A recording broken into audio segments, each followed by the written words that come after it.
Good afternoon, everyone. Today we will discuss History chapter number 3. The chapter name is The Sultan of Delhi. This is the important chapter of Delhi Sultanate. Now we start the chapter.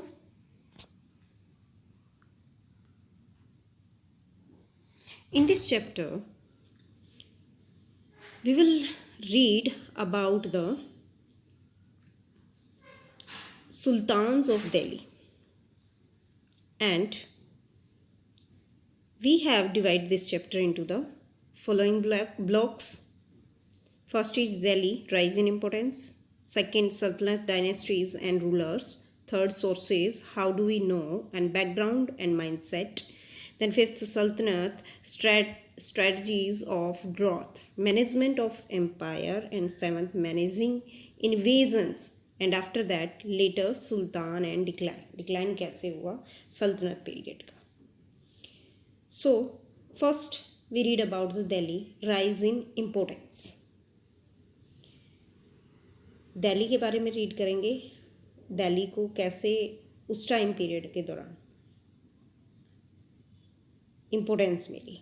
First जो 12th century थी उसमें first कौन थे? जो तोमर राजपूत थे. First dynasty is the Delhi, जिन्होंने first time Delhi को अपनी कैपिटल बनाया था. It is the first dynasty to make Delhi as a their capital. And second is the Chauhan dynasty, जो कि अजमेर से बिलोंग करते थे, बट उन्होंने भी अपनी कैपिटल को क्या बनाया? दिल्ली बनाया था.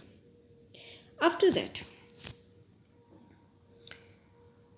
सो Delhi is a commercial capital, commercial centre under the Tomars and Chauhans.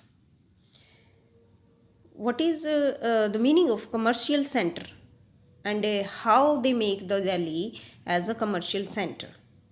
Because many rich Jana merchants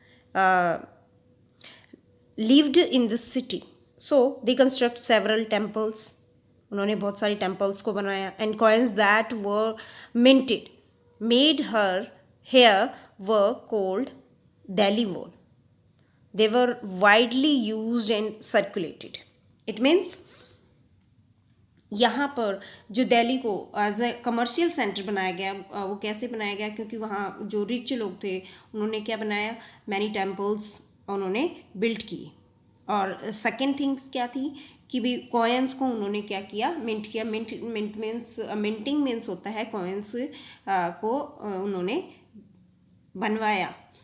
so therefore, Delhi first became an important commercial center under the Tomras and the Chauhans. Now, beginning of the 13th century. Beginning of the 13th century, Delhi became a capital under the Delhi Sultan. Now it controlled by the many sultans Sultanate dynasty. And next sultanate dynasty और rulers के बारे में हम read करेंगे.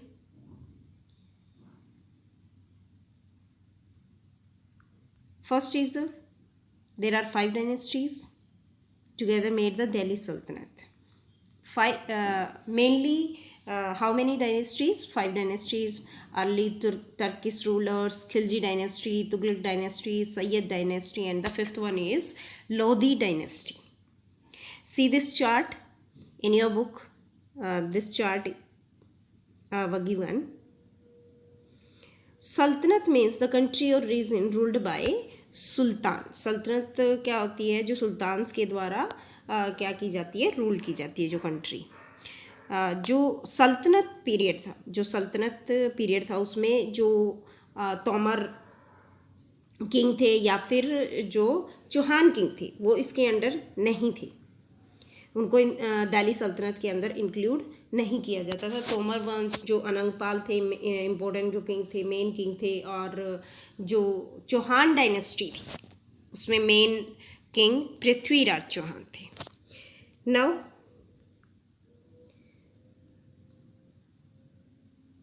इन सल्तनत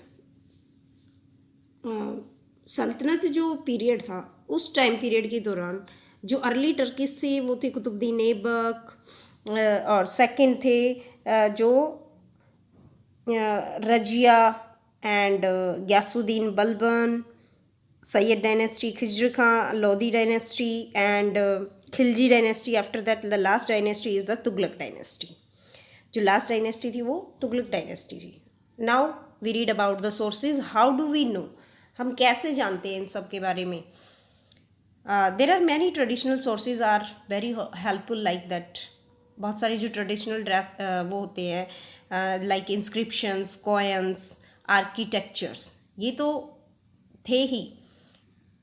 but the most valuable source of learning about the Delhi Sultanat का जो main most valuable source था वो था टर्किस. वो क्या था? तारीख. तारीख जो कि एक सिंगुलर फॉर्म में है और जो त्वारीख है वो प्लूरल फॉर्म में है. त्वारीख क्या है? त्वारीख क्या थे?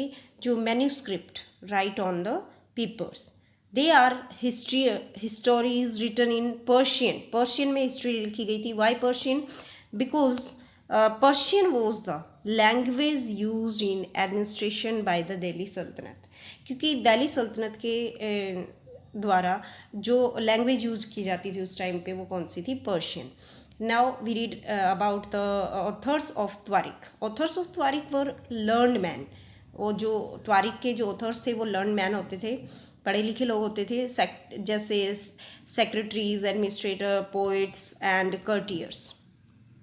Then what did they write in the tawarikh? वो क्या राइट करते थे त्वारीख के अंदर?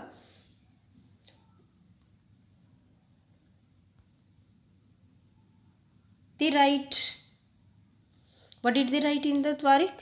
They wrote about events that happened. उस टाइम में जो भी इवेंट्स होती थी, and they advised the rulers. वो रूलर्स को क्या करते थे उस टाइम पीरियड के दौरान? एडवाइस देते थे भी हाउ दे रूल्ड ऑफ, या एडवाइज रूलर्स ऑन गवर्नेंस के बारे में. And they emphasised the importance on justice. इसका एक एग्जाम्पल, एक क्वार्ट्स दिया हुआ है. Fakhr Mudabbir was a Persian author in 13th century. वो क्या थे? 13th सेंचुरी के कौन थे वो ऑथर? फ़कीर मुदब्बिर. उन्होंने क्या कहा था? A king can not survive without soldier. उन्होंने राइट किया था जो एक राजा है वो सोल्जर्स के बिना सर्वाइव नहीं कर सकता. And soldier can not leave without salaries. और जो सोल्जर्स हैं वो बिना सैलरी के नहीं रह सकते. And the salaries come from the revenue collected from peasants. और जो सैलरीज हैं वो एज अ रिवेन्यू किससे कलेक्ट की जाती हैं? पीजेंट से. But peasants can be pay revenue only when they are prosperous and happy. और ये सब जो रिवेन्यू है वो पीजेंट्स कब पे कर पाएंगे? जब वो प्रॉस्पर्स या फिर हैप्पी होंगे. And this happen when the king promote justice and honest governance. और ये सब कैसे हो सकता है? जब एक राजा ऑनेस्टली या जस्टिस से क्या करेगा? अपना वर्क करेगा. So see this, why a just rule is important? Because unfair rule against subject and poor peasants won't be able to pay tax. So no revenue for the state and won't be able to pay soldiers. And if we not pay, then no army is there. Now we read about there are 4 stages making of a manuscript. एक manuscript को बनाने में उसको 4 stages से गुजरना पड़ता है. The 4 stages were, first is the preparing the paper. सबसे पहला जो स्टेप है वो है preparing the paper. After that writing the text. उस पर टेक्स्ट के रूप में राइट करना एज अ पिक्चर या फिर एज अ वर्ड्स जो भी राइट किए जाते हैं. Third one is melting gold to highlight important words and passages. जो वर्ड्स को हाईलाइट करना. Now background and mindset. उन लोगों का जो ऑथर्स थे उनका माइंडसेट कैसे था? Understanding bias and mindset. Since Twarik are our own main source of history of Delhi Sultanate. So to understand history in the correct light, we should first understand the background and the mindset of the Tuareg authors. उस time पे उनका mindset, उनका mind कैसा था ये सब write करते time. This way we will aware of any biases in the source. First, let's learn two important words. First is birthright. Birthright privileges claimed on account of birth. Birthright privileges given to a person, not on merit, but just because of they were born in certain families. It means जो people थे वो believe करते थे कि भी nobles जो noble हैं उनके बच्चे भी एज अ नॉबल्स क्या होते थे, जो हाई पोस्ट होती थी. The child of a noble will automatically get that a post after his death. भाई उस फैमिली में जो बोर्न हुआ है वही उस पोस्ट को आगे बढ़ाएगा. So it is the birth right. Next word is gender distinctions. It means social and biological differences between men and women. Usually these differences are used to argue that men are superior to women, believing that biological and social differences. These points were used to show women as weak and less capable than men. So now we read about the background, three important details which could have impacted Tuareg. Three main details कौन कौन सी थी वो. The authors of Tuareg lived in cities. So mostly वो दिल्ली में रहते थे and they didn't live in villages. तो अगर वो विलेजेस में रहते ही नहीं थे तो उन्हें विलेजेस के लोगों के बारे में कैसे पता चलेगा, वो क्या राइट करेंगे उनके बारे में. And second thing is that they wrote their histories for sultan to impress them and get rewards. It means जो त्वारिक्स जो ऑथर्स होते थे देयरफॉर त्वारिक्स कैन बी बाइस्ड हो सकते थे एंड रियल इवेंट्स में हैव बीन मॉडिफाई. जो रियल इवेंट्स थी उनमें मॉडिफाई करके वो इन हिस्ट्री के अंदर to please sultan. It means वो सुल्तान को खुश करने के लिए उनमें चेंजेस भी कर सकते थे. So this is the they advise. And the third main point is the advise rulers to preserve the ideal social order based on birth right and gender distinctions.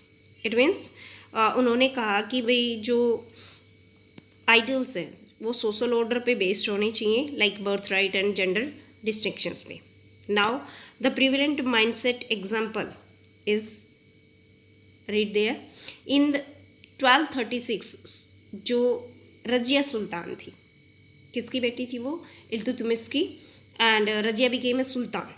The chronicler of the age जो मिनहाज सिराज थे recognise that she was more able. वो मानते थे कि भी वो able थी, qualified थी अपने ब्रदर्स से than her all her brothers. But he was not comfortable at having a queen as ruler.